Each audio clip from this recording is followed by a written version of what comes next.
A habitação de Deus. John G. Lake. Deus está procurando uma habitação há muito tempo. Deus encontrou habitação em Jesus Cristo, e ele se tornou a morada de Deus. O propósito de Cristo para o mundo era que os homens, como ele, se tornassem a morada de Deus. Não foi intencional que Jesus Cristo fosse uma morada particular ou especial de Deus. Foi bastante propunha que a humanidade fosse igualmente santa e morada desejável de Deus, como o próprio Jesus foi. O propósito do Evangelho de Deus era que, através de Jesus Cristo, seu Filho, muitos filhos deveriam ser gerados por Deus e deveria ser gerado de Cristo. O empreendimento de Cristo era salvar a humanidade de seus pecados e transformá-los em filhos de Deus como Ele. Esse é o propósito e a obra de nosso Senhor e Salvador Jesus Cristo. No capítulo 15 de 1 Coríntios, lemos sobre a consumação do seu propósito. Isto é, a finalidade, a conclusão desse propósito quando o próprio Jesus sujeitou a si todas as coisas. Está ele também sujeito ao Pai para que Deus seja tudo em todos. Não haverão seja uma voz dissidente ou um coração rebelde. A vontade de Deus foi recebida e, como resultado da vontade de Deus tendo sido recebida, não há mais necessidade de um Salvador. Jesus Cristo, em sua qualidade de Salvador do mundo, foi completado. Sua missão está concluída. Somos tão propensos a sentir nesta grande luta que vemos sobre nós e a luta que reconhecemos em nossa natureza, que não pode haver um momento de final de vitória do Senhor Jesus Cristo nas almas dos homens. Eu quero encorajá-lo, amado. A palavra de Deus retrata um tempo e concepção do propósito de Jesus Cristo, quando o mundo, sendo redimido para Cristo, não precisa mais o mérito redentor do Salvador. Então Jesus, tendo sujeitado a si todas as coisas, está ele também sujeito ao Pai, para que Deus seja tudo em todos. Ver 1 Coríntios, capítulo 15, verso 28. Deus não é tudo em todos, e ele nunca será tudo em todos, até que a vontade de Deus reina no coração de cada homem, na alma de cada homem, até a redenção de Jesus Cristo, em sua grande e último propósito, torna-se uma realidade, uma finalidade. Paulo vê o propósito de Cristo. Sempre considerei o primeiro e o segundo capítulos de Efésios como dois dos capítulos mais notáveis da toda a palavra de Deus. Talvez nenhuma alma jamais tenha imaginado o verdadeiro propósito de Deus e o retratou em palavras com mais clareza do que Paulo fez nesses dois capítulos. No primeiro capítulo, ele começa nos mostrando que Jesus cumpriu o propósito do Pai. Isso como recompensa por sua consagração à vontade de Deus, sua morte, ressurreição, ascensão e glorificação. O poder de Deus governou em sua natureza. Na verdade, ele era filho de Deus, a quem foi confiado todo o poder, com principados e poderes estando sujeito a ele, como Paulo disse. Vê Efésios capítulo 1, verso 21. Então, no segundo capítulo, Paulo começa a fazer isso, verdade aplicável ao nosso próprio coração. E ele se compromete a mostrar-nos que, assim como Jesus Cristo estava morto e na sepultura, então a humanidade, possuída e dominada pelos poderes do pecado e do egoísmo, tornou-se morto no pecado, isto é, sem sentido para o Espírito de Deus. Veja Efésios capítulo 2, verso 5. E assim como Jesus ressuscitou dentre os mortos, ele também, com o propósito de levantar o véu ou nuvem, a obsessão ou posse do pecado e purificar a natureza do homem e unificar ele com Deus. Quando Paulo atinge este ponto, ele coloca dessa forma: para fazer em si mesmo dos dois um novo homem, para trazer a paz. Efésios capítulo 2, verso 15. Ele mostra que a última paz é definitiva e que chega à alma do homem e vem como resultado de uma união divina que ocorreu entre Jesus Cristo e a alma cristã. E não há mais nenhuma preocupação ou discussão sobre mandamentos ou ordenanças. A alma elevou-se acima deles. Ele subiu da região dos mandamentos e das leis para um governo do amor. A alma uniu-se a Cristo em sua divina afeição, o espírito do homem entrando em Cristo, o espírito de Cristo entrando no homem. Causa tal transformação que o homem se torna uma nova criatura. Todos os seus impulsos mudarão. O domínio de sua natureza humana cessa e, finalmente, ele é um filho de Deus. Essa é a maravilha do poder de limpeza e da cruz de Cristo na natureza do homem. A maravilha é que Jesus se propôs a tornar o seu coração e o meu tão doce e amável e puro e santo como o seu. Esse é a razão pela qual ele pode aceitar o cristão como sua noiva. Quem poderia imaginar o Cristo aceitando cristãos poluídos, definidos de um estado inferior de pureza ou santidade do que seu ser? Interpretação de uma mensagem em línguas. O Espírito do Senhor diz que assim é a maravilha de poder redentor de Jesus Cristo, revelada ao homem e no homem. Tal é a graça transformadora que através dele, através do seu mérito, através do seu amor, através do seu espírito, a alma do homem limpa, purificada, embelezada, glorificada, torna-se como a alma do próprio Jesus. E homem e Cristo se reúnem como iguais em pureza. Bendito seja o seu nome. Se você sentiu, querido irmão e irmã, que você tem sido mais pecador do que todos os que habitam em Jerusalém, como alguns fez, tenha certeza de que o poder purificador de Jesus Cristo está igual à sua necessidade, e o rigor e onipotência da operação do seu Espírito em você pode torná-lo um rei e príncipe, amável e belo, puro de coração e de vida semelhante a si mesmo. O triunfo do professor está sempre em trazer o seu aluno para a sua própria compreensão e ainda mais do que procurando inspirar no aluno a possibilidade de ir além de si mesmo em busca de conhecimento e verdade. Poderíamos esperar de Jesus um propósito do que aquele que reconhecemos nos professores em todos os lugares? Se Jesus é um redentor, para que ele deve nos redimir? Qual é o ideal e qual é o padrão para que Cristo pretende nos trazer? O padrão é menor do que aquele que ele mesmo mantém? Se fosse assim, seria indigno do Filho de Deus. Ele não estaria nos dando o melhor de sua alma. Verdadeiramente, a palavra de Deus é clara em um aspecto, que o sangue de Jesus Cristo, seu Filho, nos purifica de todo o pecado. 1 João capítulo 1, verso 7. Deus abençoe. Tornamos-nos limpos em nossa natureza, completamente preenchida por sua graça. Cada átomo e fibra do espírito, da alma e do corpo do homem feita doce e santo, como o próprio Jesus. Deus abençoe. Subtítulo: O objetivo da limpeza. Agora, esta maravilhosa limpeza pelo Espírito e poder de Jesus Cristo tem um propósito definido. É uma definitiva preparação. Quando fazemos uma preparação elaborada de qualquer tipo, é que algo pode acontecer. Então, é isso a preparação em santidade, justiça e verdade na natureza do homem por Jesus Cristo. A palavra declara que podemos haver um clímax adequado. O clímax é que o homem pode se tornar a morada de Deus.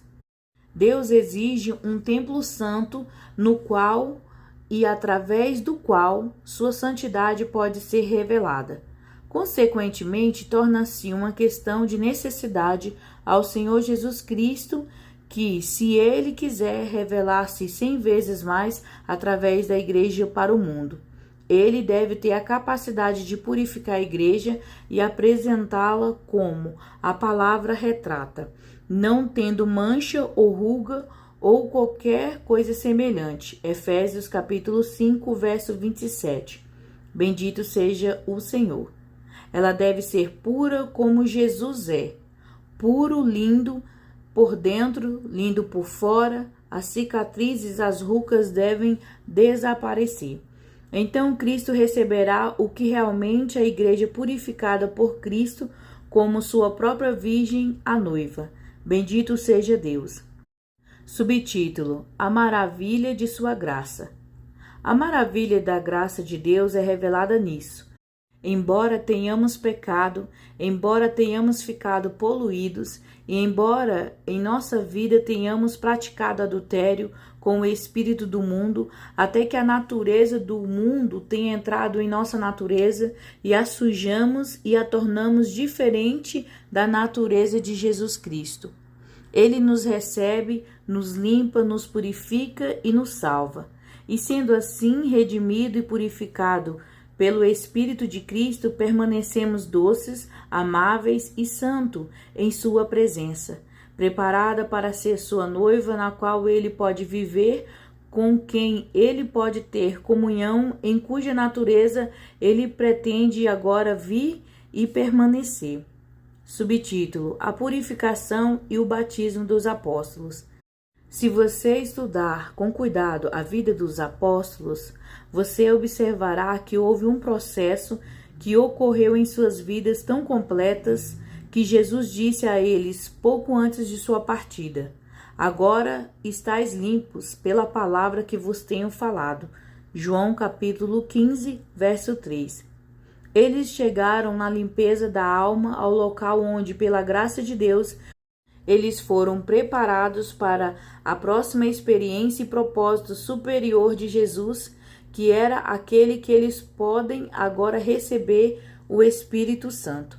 Ou seja, que o Espírito de Jesus Cristo pode vir do céu para habitar neles, e assim, na verdade, fazer com que eles se tornem a morada de Deus. O propósito de Cristo era que não apenas os 12 e os 120 sobre quem o Espírito Santo desceu em Jerusalém, e a igreja em Samaria e a casa de Cornélio seja purificada e receba o Espírito Santo, mas que todo filho de Deus receba igual experiência. A igreja em Samaria era diferente da igreja em Jerusalém, na medida em que era composta pelas tribos pagãs errantes, e era diferente da família de Cornélio, que eram romanos inteligentes. Mas todos eles, em comum, com toda a raça, tornaram-se a habitação de Deus através do Espírito. Em comum com estes, os anciãos de Éfeso, em Atos 19, que foram avançados em justiça e santidade e confiados ao cuidado de outros como pastores do rebanho, da mesma forma recebeu o Espírito do Senhor. Em todos esses casos, então, vemos que o propósito de Deus não deve apenas purificar um homem, mas, ao purificá-lo, capacitá-lo, preenchê-lo e habitá-lo com o seu próprio bendito Espírito Todo-Poderoso.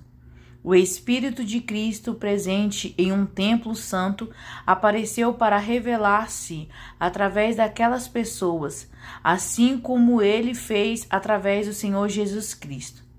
Se estudarmos a maneira pela qual o Espírito de Deus revelou-se através de Jesus, então teremos o padrão ou exemplo de como o Espírito de Deus revela Ele mesmo através de todos os crentes o tempo todo.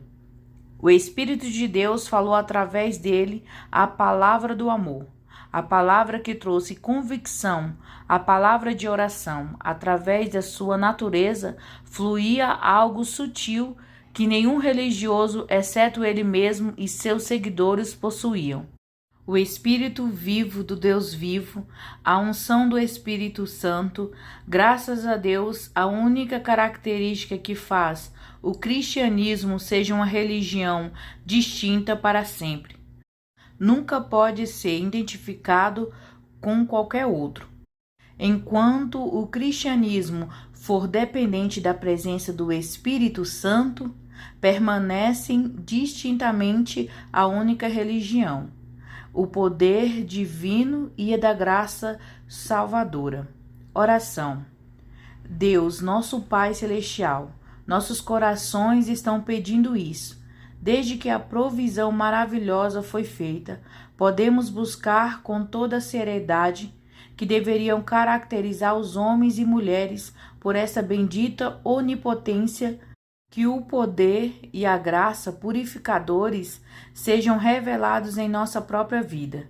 Que esta noite não seja apenas uma bela visão, mas o Senhor, que possamos te receber neste momento em nossos corações como nosso Senhor, nosso Salvador, nosso Redentor, e que a palavra de Cristo se realize em nós e que em verdade podemos olhar para o rosto de Jesus, sabendo que nossas almas está limpa. Amém. Quando eu era jovem, fiquei em um corredor da igreja metodista e fui apresentado a uma jovem. Como eu toquei em sua mão, o movimento maravilhoso de nossa natureza foi revelado. Atualmente, algo na sua alma, algo sutil que os cristãos conhecem e reconhecem como o Espírito dela passou para mim e passou pela minha pessoa, até que atualmente percebi que minha alma havia se rasgado em afeto por aquela mulher. E nunca tínhamos investigado os olhos um do outro e de uma forma íntima antes. De mim foi algo sutil para ela. O resultado foi que nós fomos almas gêmeas e amantes nos próximos 10 minutos, como estamos nós 17 anos seguintes e tivemos a nossa família. Ela era uma mulher de excelentes qualidades sensíveis e me contou mais tarde que ela tinha o hábito de procurar um espírito do jovem para saber se ele era puro. Mas ela disse: no seu caso, o estranho é que meu espírito fez, não existe essa pesquisa. Eu simplesmente sabia disso. Eu quero te dizer, nisso importa. Ela não estava errada, pois quando eu era menino, embora eu estava cercado pelo conjunto de homens mais vil que já existiu, eu decidi em minha alma que um dia eu iria olhar para uma alma de mulher e dizer a ela que eu era puro. Se você segurasse a mão de Jesus essa noite, você acha que seu espírito seria capaz de sondar sua alma para saber se ele era puro? Não. Instintivamente, algo nisso um espírito mais puro faria, com que você soubesse que era o seu Senhor. Então quero perguntar a você, por outro lado, suponha que o Espírito de Jesus esquadrinhou o nosso próprio espírito. O que ele faria para discernir? Essa é a grande questão que os homens são obrigados a perguntar continuamente a si mesmo. O que o Espírito de Jesus discerne em você? O que o Espírito de Jesus discerne em mim? O que o Espírito de Jesus seria atraído para nós ou nós? O repeliríamos por causa da impiedade? A palavra de Deus coloca ênfase abençoada e esplêndida em o fato de que precisamos do poder purificador de Jesus para tornar nosso espírito puro, doce e amável como o dele. Então, tendo-nos purificado e santificado para si mesmo, ele mesmo, pelo Espírito, o Espírito Santo, entra para habitar na nossa natureza e assumir sua morada e residência eterna em nós. Isto nos acolhemos, bendito seja Deus, a habitação de Deus através do Espírito. Sentei-me um dia na plataforma de um grande tabernáculo na presença de 10.000 pessoas que vieram para me ouvir pregar. Eu havia recebido uma promessa de Deus, e a noite anterior para aquela ocasião, o Espírito do Senhor tinha dado, em suas próprias palavras, um esboço da história da humanidade, natureza desde a criação até a redenção e a capacidade pelo Espírito de Deus. Mas a unção do céu, que tornaria possível a apresentação de tal modo e tornaria aceitável aos corações de milhares. Atualmente, a alma de um velho senhor próximo a mim enquanto estava orando, tive consciência do Espírito caindo sobre mim, até que minha natureza foi dominada por isso. Foi difícil me manter no lugar, esperando que as preliminares sejam terminadas para que eu pudesse ter a chance de entregar a mensagem. Esse homem tornou-se o agente da transmissão divina do Espírito de Deus para mim, assim como Jesus Cristo foi a agência de transmissão divina através da qual o Espírito de Deus foi comunicado ao povo em seus dias. Tal é a maravilha da natureza do homem unida ao Senhor Jesus Cristo, quanto toda a abundante plenitude da sua natureza sagrada pode vir até você e eu quando nosso templo foi preparado para recebê-lo.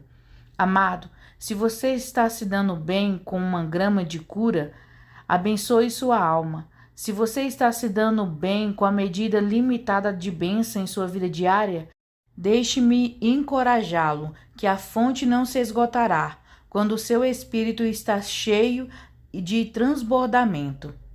O Espírito de Deus é como o pão que os discípulos seguraram em suas mãos. Quando ficou cheio do Espírito de Deus, isso se multiplicou em suas mãos. Quando eles se separaram, alguns restavam mais do que quando começaram. Vê Mateus capítulo 14, verso 19 ao 21.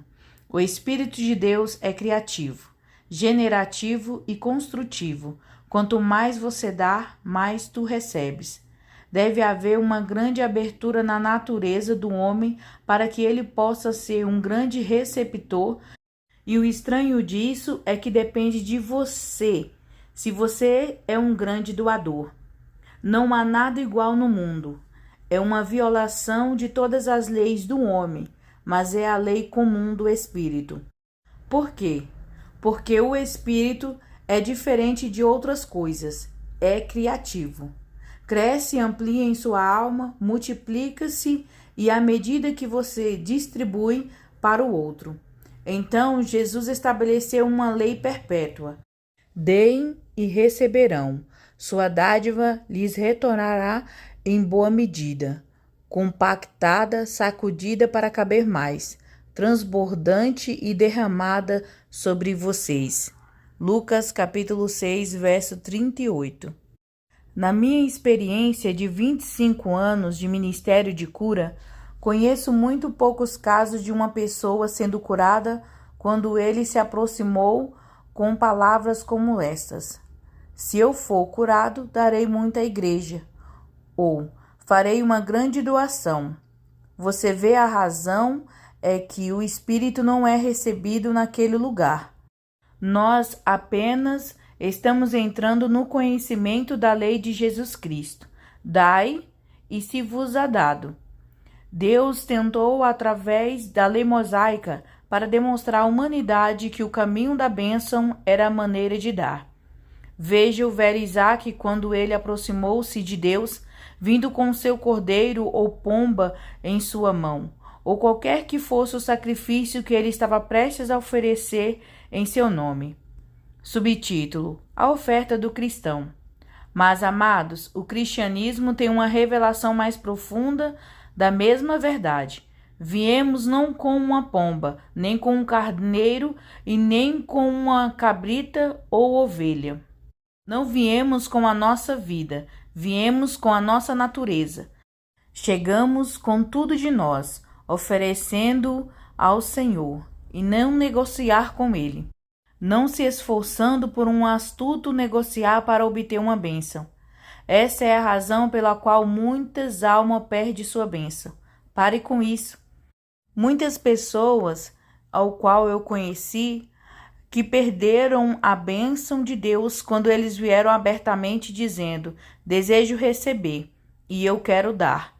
Seu espírito, sua natureza entrou em harmonia com a lei de Deus, que diz: dai e será dado a você. Você não sabe? Esse é o segredo de tudo afeto entre homem e entre os sexos. Homens nem sempre procuram alguém que os ame. Eles estão procurando alguém que possa amar. Quando duas almas procuram aquele que pode amar, há uma união. E o mundo está aprendendo muito gradualmente que existem casamentos. Há uma união de espírito tão indissolúvel que nada na terra ou no céu jamais irá separá-lo. Cristo está procurando a alma que receberá seu amor. E o cristão, o verdadeiro, está buscando o Cristo que receberá seu amor. Deus abençoe. Ambos estão praticando essa lei inalterável de Deus. Dai e será dado até vocês. Frequentemente, observamos que a simpatia se torna a porta pela qual o afeto entra na vida. Uma vez, eu falei com uma enfermeira e perguntei a ela qual era a coisa mais difícil em ser uma enfermeira. Ela disse: se você continuar sendo mulher e fizer e não se tornar endurecido em sua natureza e endurecido em seus afetos, você achará muito difícil evitar que suas afeições sigam sua simpatia. Sobre como uma lei da vida, uma mulher cuidará de um homem e antes que ela termine, ela o amará. Por quê? Por causa da simpatia por ele, abriu uma porta de sua natureza e inconscientemente fluiu em afeto por ele. Há uma coisa que é mais cara a Deus do que qualquer outra coisa. E a única coisa que vale a pena é a mesma coisa que é mais cara a todo homem. Essa coisa é o carinho do seu coração. Você pode ver seu filho ascender a um lugar de eminência e respeito no mundo, e ainda assim ele irá decepcionar sua alma. Por quê? Porque a alma do verdadeiro pai está buscando algo além disso. Ele está buscando o carinho do filho, e se ele não receber isso, todo o resto é estéril. Cristo procura o afeto dos homens, a união do seu espírito com o dele, pois sem a afeição deles não pode e nunca haverá aquela união profunda do espírito entre Deus e o homem, que torna possível uma riqueza divina tornada gloriosa por sua habitação. É por isso que o amor de Deus é apresentado na palavra como a atração suprema para atrair a alma do homem em afeição retribuída. E você pode dar ao Senhor o seu dinheiro e sua propriedade, seu cérebro e todas as outras coisas que são geralmente consideradas muito excelentes. Mas se você reter suas afeições dele e dá-las a outro, a palavra de Deus diz que você é um adúltero. Oração. Pai nosso, ensina-nos a amar-te, ensina-nos, querido Senhor, seu valor, ensina-nos o seu poder, ensina-nos a necessidade do nosso espírito. Meu Deus, na riqueza do teu lindo espírito, todas as necessidades da natureza empobrecida é suprida. Por sua vez, se pudermos acrescentar a tua alegria, dando-te o carinho do nosso coração, grande Deus, quem poderia reter? Amém. Enquanto existir religião, você nunca será capaz de separar a religião real das emoções da alma. As emoções serão uma porta aberta que o Espírito usa para ter acesso à sua vida. Quando você reduz a vida religiosa a uma ciência e tira dela o calor do afeto de Cristo, você roubou o seu encanto e seu poder onipotente. Subtítulo: Deus na mente do homem. Quando nós tornamos a habitação de Deus, quando Deus vive na mente e no cérebro, qual será o resultado? O que faremos e o que diremos ou pensaremos? O que irá seja a ternura das nossas emoções, da nossa alma, e o que será a profundidade do nosso sentimento? Qual será o crescimento da nossa capacidade de amar? Subtítulo: Deus no espírito do homem.